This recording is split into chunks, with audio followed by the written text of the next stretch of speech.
Hey there everyone, in this video I'm going to show you how to make a collage in Pixlr. It can look really fun, and so yeah, collage is basically you select all these 4 or 5 pictures or as many pictures as you would like, and bring it to one image. That is how collage works. So let's make a collage in Pixlr. I'm going to show you how to do that.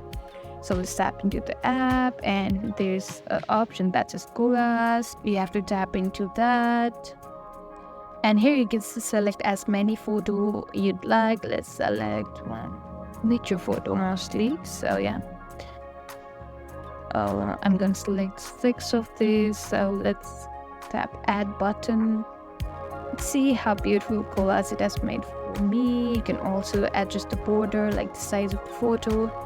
Yeah, this is more like nice. You can also decide which shape of the photo you want, like more rounded edge or like circular. I guess a little bit rounded edge is fine. You can also tap in the ratio. Maybe 1:1 is just fine.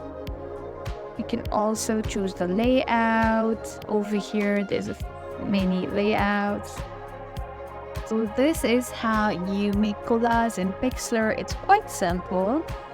So you know how there's a blank space in one of the photo. There's a plus icon. You simply tap in that and add another photo, just like that. So I hope this video was helpful. If so, don't forget to like, share, and subscribe to our channel. Thank you for watching, and we'll see you in the next video.